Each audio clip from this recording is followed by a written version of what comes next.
Welcome to crack प्रथम। आज तारीख 20 दिसंबर 2021 है और हमें प्रीलिम्स के लिए the Hindu and others news को डिस्कस करना है। आज का जो हमारा टॉपिक होगा, पहला अग्नि पी के बारे में, Ganga expressway, Goa liberation day के बारे में, India Central Asia dialogue, all India Vande Bharatam Nritya Utsav के बारे में जानेंगे और सैफ चैंपियनशिप के बारे में।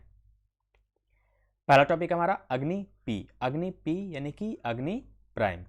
यह क्या है? एक न्यूक्लियर कैपेबल बैलिस्टिक मिसाइल है। इनकी परमाणु क्षमता सहित एक बैलिस्टिक मिसाइल है जिसका परीक्षण जो है बालासोर तट पे अब्दुल कलाम द्वीप, जो कि कहाँ पे है, उड़ीसा में, वहाँ किया गया DRDO के द्वारा।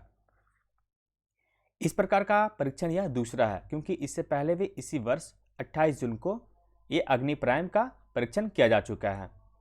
इसमें 2 stage canister solid propellant ballistic missile है और इसमें नेविगेशन और गाइडेंस सिस्टम भी लगे हुए हैं।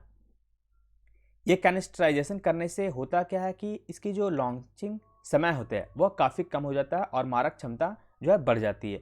यह एक surface to surface ballistic missile है जिसकी मारक क्षमता 1000 से 2000 किलोमीटर तक है। ये जो मिसाइल हैं, आपने देखा हो कई प्रकार के मिसाइल जैसे कि आकाश, पृथ्वी, इसके अलावा अग्नि आदि, इस प्रकार की योजना की जो शुरुआत की गई थी, दरअसल हमारे पूर्व राष्ट्रपति डॉक्टर APJ अब्दुल कलाम की एक कल्पना थी, जिसे 1980 के दशक में शुरू किया गया था। उसका पूरा नाम था integrated guided missile development programme, क्योंकि 1980 के दशक से पहले हमारे पास इस प्रकार के मिसाइल नहीं हुआ करते थे और हम, जो कि उस समय शीत युद्ध चल रहा था, तो हम जल्दी किसी राष्ट्र से मंगा भी नहीं सकते थे, क्योंकि उससे लगता कि हम जो है युद्ध की स्थिति या फिर युद्ध छेड़ सकते हैं, ऐसा होता था। इसलिए क्योंकि भारत की सुरक्षा काफ़ी महत्वपूर्ण थी, क्योंकि हमारे पड़ोस में 2 दुश्मन हैं, एक पाकिस्तान और दूसरा चाइना। तो भारत की जो सुरक्षा है उसके दृष्टिकोण से इस प्रकार के मिसाइल प्रणाली को शुरू करना या फिर उससे बनाना काफ़ी महत्वपूर्ण हो जाता था। इसलिए हमारे पूर्व राष्ट्रपति डॉक्टर APJ अब्दुल कलाम के द्वारा इस प्रकार के IGMDP को शुरू किया गया। इसके तहत, यानी कि IGMDP के तहत, उन्होंने 5 प्रकार के मिसाइल बनाने की शुरुआत की। पहला कौन है? पृथ्वी। इसके अलावा आपने देखा अग्नि। इसके अलावा आपने देखा होगा त्रिशूल, नाग जो है मिसाइल नहीं है, बल्कि ये टैंक रोधी मिसाइल है। इसके अलावा आप देख सकते हैं यहाँ पे आकाश। ये 5 है। कौन कौन? पृथ्वी, अग्नि, त्रिशूल, नाग और आकाश। ये जो है 2008 तक ये सभी इसके संस्करण को प्राप्त कर लिया गया, लेकिन और इस योजना जो IGMDP है उसे भी 2008 में बंद कर दिया गया। लेकिन चूँकि आधुनिकीकरण बढ़ता जा रहा है, इसलिए जैसे कि आकाश, पृथ्वी, त्रिशूल, नाग आदि जो मिसाइल है, इनके संस्करण बढ़ते जा रहे हैं, क्योंकि जिस प्रकार से तकनीक बढ़ेगी उस प्रकार से इसमें बदलाव करने होंगे। इसलिए ये जो अग्नि है उसके 5 संस्करण के अलावा अग्नि पी अब आया है ना। 5 संस्करण जो पहले से हैं वो है अग्नि 1, जिसकी मारक क्षमता 700 से 800। इसके अलावा अग्नि 2 जो है 2000 किलोमीटर, अग्नि 3 2500 किलोमीटर, अग्नि 4 जो है 3500 किलोमीटर और अग्नि 5 जो है यह 5000 या उससे अधिक किलोमीटर तक जा सकती है। इसके अलावा यह जो इंटर कॉन्टिनेंटल बैलिस्टिक मिसाइल भी है, कौन? अग्नि 5। और अग्नि पी की मारक क्षमता कितनी है? 1000 से 2000 किलोमीटर, है ना। ये जो इंटर कॉन्टिनेंटल बैलिस्टिक मिसाइल, इसका अर्थ क्या है आप देखिए। ये जो हमारा भारत है, इसकी कुल लंबाई और चौड़ाई कितनी है? 2933 और 3214, यही है ना। लेकिन इसकी जो मारक क्षमता कितनी है? 5000 किलोमीटर। तो आप सोच सकते हैं, यह इस तरफ 2900 किलोमीटर तक और यहाँ 3200। तो अगर अन्य क्षेत्रों में, क्योंकि पड़ोसी देश हमारे इतने है ना, तो अगर इन सब क्षेत्रों में अगर मार करने हो, हमारे देश को सुरक्षा करना हो, तो वहाँ पे हम अग्नि 5 का इस्तेमाल कर सकते हैं इस प्रकार से, क्योंकि यह पूरे महाद्वीप तक यहाँ फैल सकता है। इस प्रकार से भारत की जो मारक क्षमता है काफ़ी अधिक बढ़ गई है, लगभग 5000 किलोमीटर तक। तो यह अग्नि से संबंधित। नेक्स्ट है गंगा एक्सप्रेसवे। पिछले दिनों हमने पढ़ा था पूर्वांचल एक्सप्रेसवे के बारे में। अब जो है गंगा एक्सप्रेसवे की शुरुआत की गई है भारतीय प्रधानमंत्री के द्वारा। उन्होंने ये जो एक्सप्रेसवे है इसकी शुरुआत उत्तर प्रदेश के शाहजहांपुर से किया।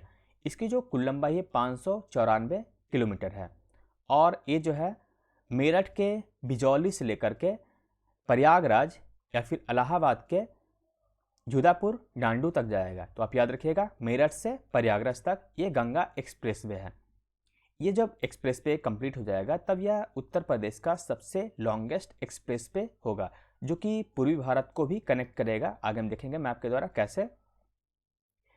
इसमें एक खासियत यह है कि इस पर 3.5 किलोमीटर की एक एयर स्ट्रिप भी बनाई जा रही है, यानी कि अगर भविष्य में या फिर इमरजेंसी टेक ऑफ करना हो इंडियन एयरफोर्स को तो वो यहाँ से आसानी से कर सकती है या फिर लैंडिंग भी कर सकती है।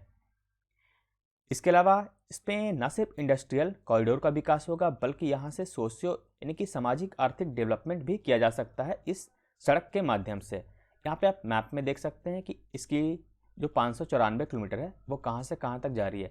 यह मेरठ जो कि राजधानी दिल्ली से काफ़ी कम दूरी पर है, जो कि यहाँ से आप देख सकें मेरठ से लेकर के प्रयागराज तक जाएगा। पिछले दिनों हमने देखा था पूर्वांचल एक्सप्रेसवे जो कि लखनऊ से लेकर के यहाँ उत्तर प्रदेश के यहाँ गाजीपुर तक आएगा। आप देख सकते हैं ये पूर्वांचल एक्सप्रेसवे और ये गंगा एक्सप्रेसवे। इस प्रकार से देखा जाए तो पूर्वी भारत, मान लीजिए ये जो बिहार है और इसके बाद जो है पश्चिम बंगाल है और पूर्वोत्तर, तो यहाँ पर अगर ये बिहार तक आ चुका है ये प्रयागराज व यहाँ पर पूर्वांचल एक्सप्रेसवे और ये, तो आप देख सकते हैं किस प्रकार से राजधानी को जोड़ना काफ़ी यहाँ पे आसान होता जा रहा है नई दिल्ली को, है ना।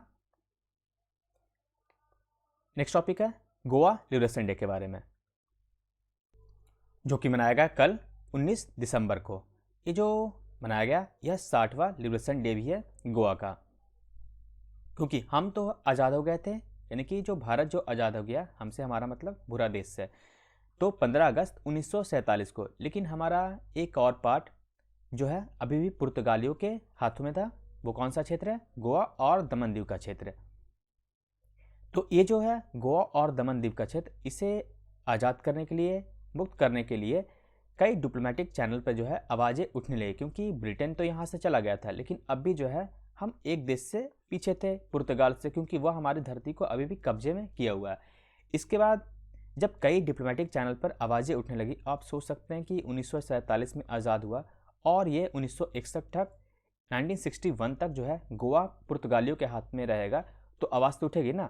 तब जाके प्रधानमंत्री जवाहरलाल नेहरू के द्वारा आर्म फोर्स को भेजा गया पुर्तगाल से लड़ने के लिए, और जो आर्म फोर्स ने अटैक किया उसका नाम रखा गया था ऑपरेशन विजय, जो कि 18 दिसंबर 1961 को गया था और 19 दिसंबर 1961 को इसने गोवा को आज़ाद करा लिया। ये जो ऑपरेशन विजय है इंडिया का पहला फर्स्ट ट्राई सर्विस ऑपरेशन माना जाता है, यानी कि ऐसे ही ऑपरेशन जिसमें तीनों सेनाओं ने भाग लिया, आर्म फोर्स, इसके अलावा एयरफोर्स और नेवी, तीनों ने इसमें भाग लिया। किसे आज़ाद कराने के लिए? पुर्तगालियों से गोवा और दमन द्वीप के क्षेत्र को। सबसे पहले एयरफोर्स ने अटैक किया डावोलिम, जो कि एयरबेस था पुर्तगालियों का यहाँ पे। इसके अलावा इंडियन नेवी भी तैयार थी ताकि कोई वॉरशिप हो जाता है अगर समुद्री क्षेत्र में तो वहाँ पर इससे लड़ा जा सके। इसके बाद जब पूरी तरह से देखा गया कि जो आर्म फोर्स तैयार है और हम जो है अब बच नहीं सकते हैं, यानी कि पुर्तगाली, तब उन्होंने सरेंडर कर दिया 19 दिसंबर 1961 को।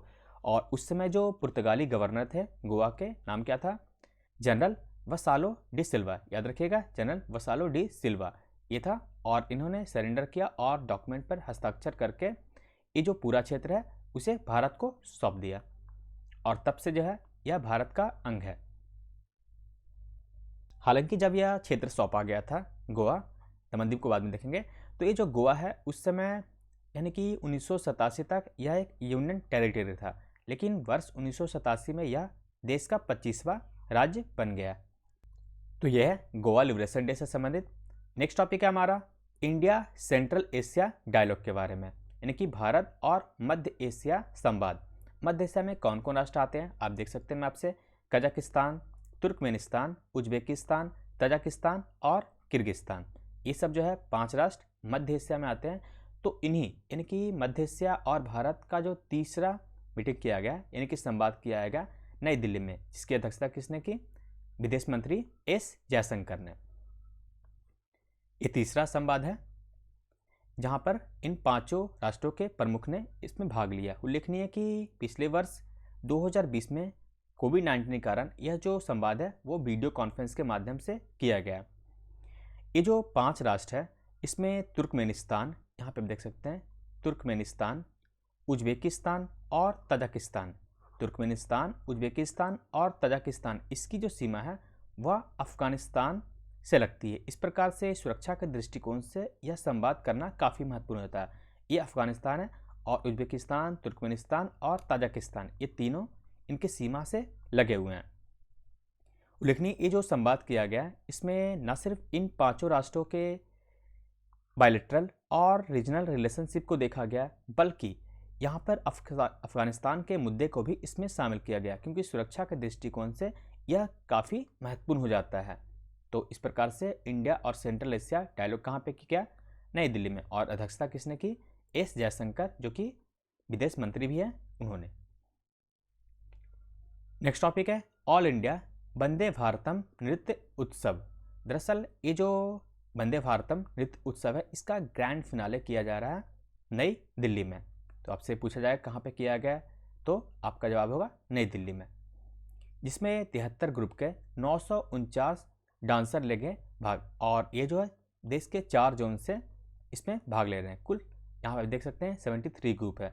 और इसमें जो भी विजेता टीम होगी, यानी कि जो इस ग्रैंड फिनाले में जो भी विजेता टीम होगी उनका टैलेंट जीवन भर ये जो रिपब्लिक डे परेड होते हैं उसके डिस्प्ले में लगाया जाएगा। इस प्रकार से यह पुरस्कार है कि अगर जो जीतेंगे तो उनके जो तस्वीर होंगे, इनके प्रदर्शन होंगे, उसे प्रदर्शित किया जाएगा जीवन भर। कब तक?